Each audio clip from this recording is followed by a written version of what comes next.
What is happening, you wonderful people? So last night I got a chance to go see Karate Kid Legends, and in this film, after moving to New York City with his mother, Kung Fu prodigy Li Fong struggles to let go of the past as he tries to fit in with his new classmates. When a new friend needs his help, Lee enters a karate competition, but his skills alone aren't enough. With help from Mr. Han and Daniel LaRusso, he soon learns to merge two styles into one for the ultimate martial arts showdown. That's all I can say without giving too much away. Let's talk about it.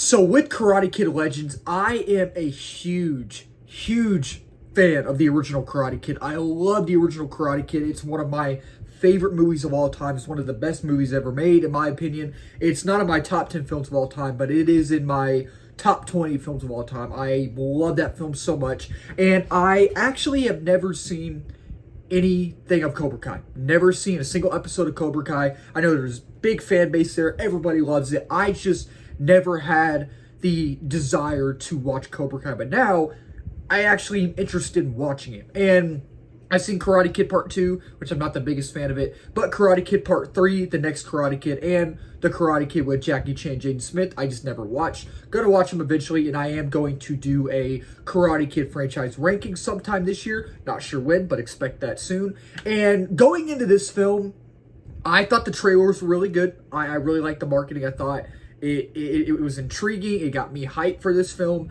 And the same thing with that, though, the flip side of the coin, the other side, I feel like the marketing wasn't as good as it should have been. With like, it felt like they didn't have any faith in this film, because it's supposed to release in December, but then they delayed it to, this week. So after seeing the film, and after an okay first act, this movie, in my opinion, I actually had fun with. Starting off with the positives for this film, I will talk about the negatives later. I want to talk about the positives first because I like to be positive, but when I need to be negative, I will be negative.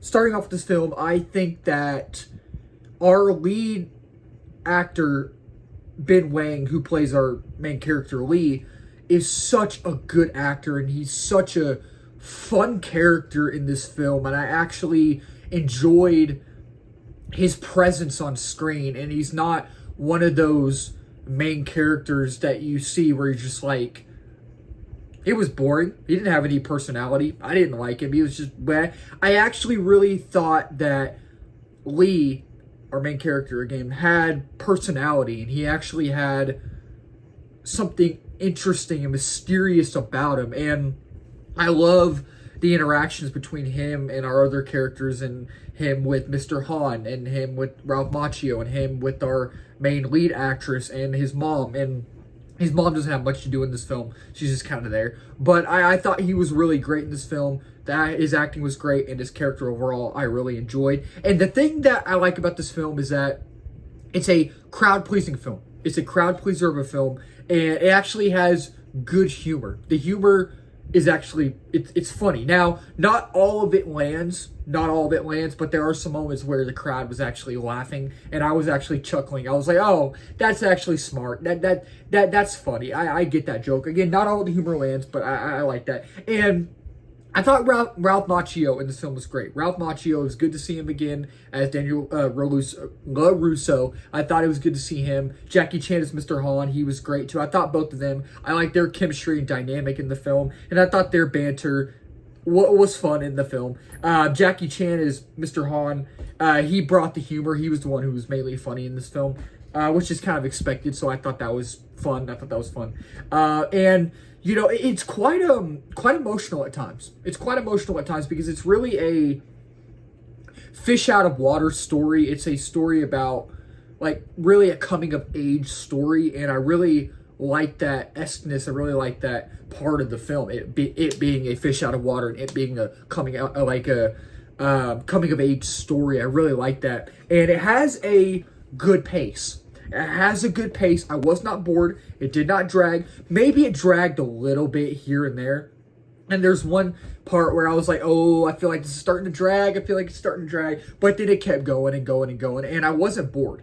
Like, I was not bored. I didn't feel like it was too fast. Maybe I felt like it was a little fast when it started, but then it just had that nice, crisp pace, and it just took its time, in my opinion. And I just felt like overall it was a super entertaining and fun film. And I thought it was shot and directed well. I thought that it had a really, like, unique and nice narrative flow, in my opinion. And I thought there was a little sense of nuance. Like, it is a familiar film. It is a familiar film that you've seen before, and I'll touch on that when I talk about my negatives. I'll talk about my negatives in a little bit. But at the same time, it kind of felt unique and nuanced, sort of, throughout the film, in a way. It kind of did, from what I saw and what I gathered. And it has heart. I feel like it had heart.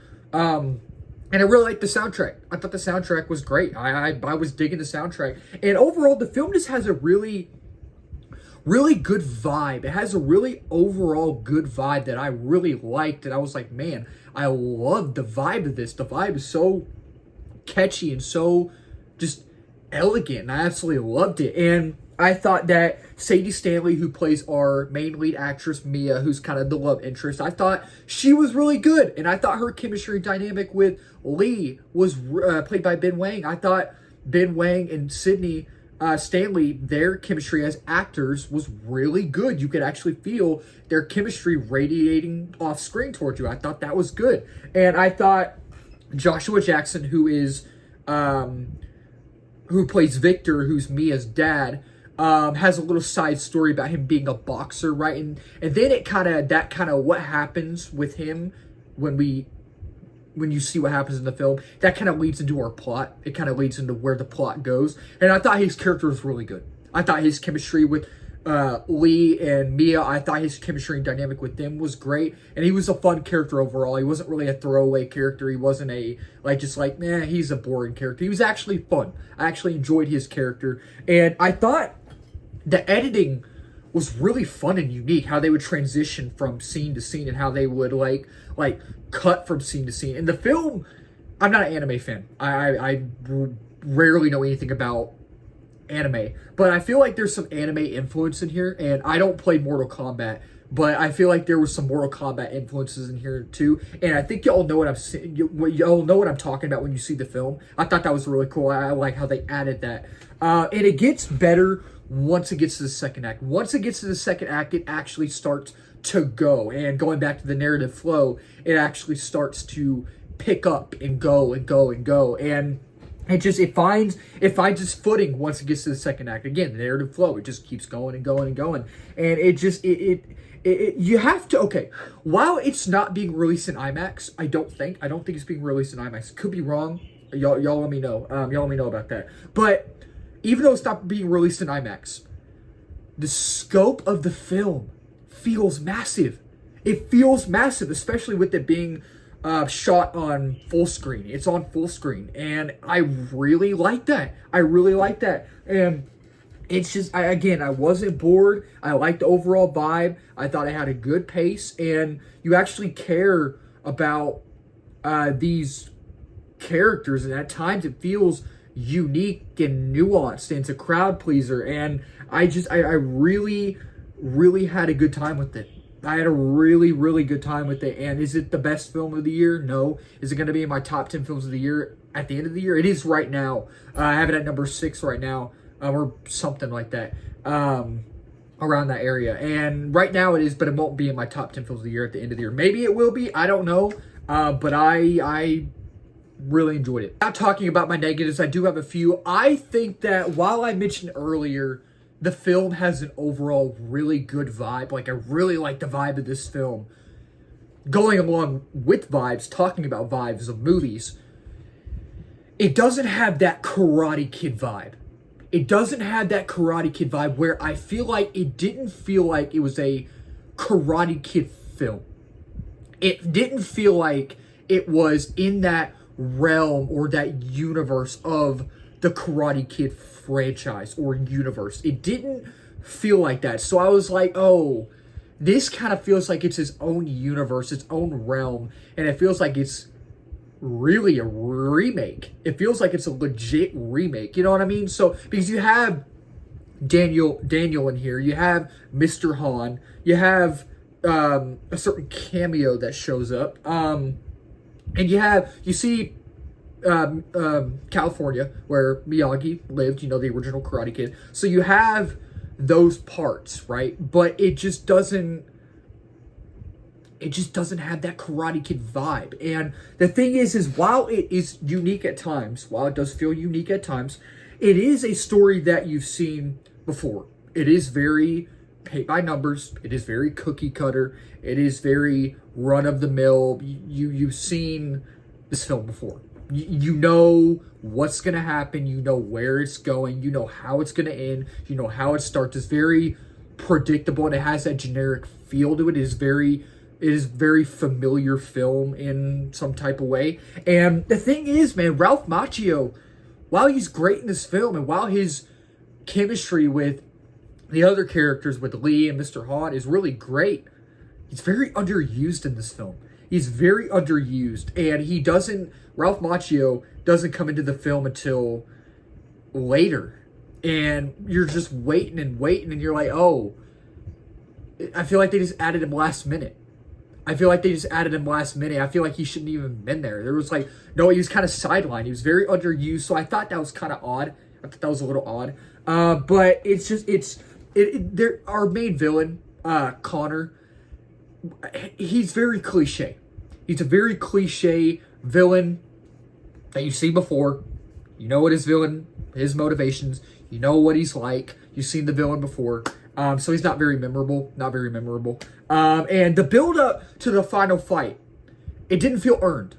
It did not feel earned, and it felt very, very rushed and lackluster. And you're just sitting there like, oh, we're already going from here to here to here to here, and we're already at the final battle. Oh, it just ended. It's already over. Like what? It felt very rushed, and it felt very like nothing felt earned in the final battle, and I was kind of disappointed with that.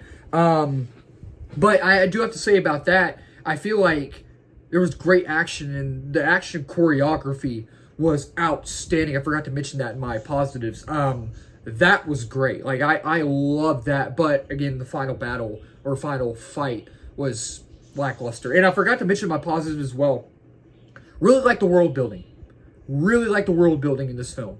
But anyway, so, you know, while it has that vibe, it didn't feel like it was a Karate Kid film, and Ralph Macchio feels underused. While it's unique at times, it's a story you've seen before, predictable, all that type of stuff. Our main villain, Connor, is cliche, generic. You've seen that villain before, and the build up to the fight just didn't feel earned, and it felt rushed. And it just, overall, while I have my negatives, I probably have more negatives, I probably have more positives as well. The positives do outweigh the negatives, and the first act, it just couldn't find its footing. It couldn't. But once it got to the second act, it really, really started to pick up. So yeah, overall, with Karate Kid Legends, after an okay first act, the movie really started to find its footing, and it really started to pick up, and I actually really had a good time with this film, and I would definitely go see it again. And I was smiling a lot. I was like, oh man, this is fun. And I know I'm kind of in the minority on this film, because there are a majority of people who are enjoying it, but there are a majority of people who are really not liking it that much and are kind of mixed on it. But with Karate Kid Legends, I am going to give this film a 3.5 out of 5 stars. And with Karate Kid Legends, I'm going to say dedicate your time. I'll say dedicate your time. Again, I know a lot of people are kind of mixed on it, but there are a majority of people who are liking it, as myself, or like myself. And I really enjoyed it. So that'll wrap up this video. Thank y'all so much for watching. If you're new to the channel, please remember to subscribe, like, comment, share in this video. We are at 909 subs. Next big milestone is 1K. Reaching that quickly, and 2K is the next one, and beyond that as well. And if you're new as well, I do movie reviews, TV show reviews, trailer reactions, movie live streams, movie news, movie rankings, all that wonderful movie stuff under the movie umbrella. And let's talk about it in the comments down below. Did y'all like Karate Kid Legends? Did y'all not like Karate Kid Legends? If y'all have not seen it yet, are y'all going to see it on Thursday or tomorrow when it releases? Or are y'all going to wait to see it on streaming? Let's talk about it down below. Keep talking movies with wonderful people. Cheers.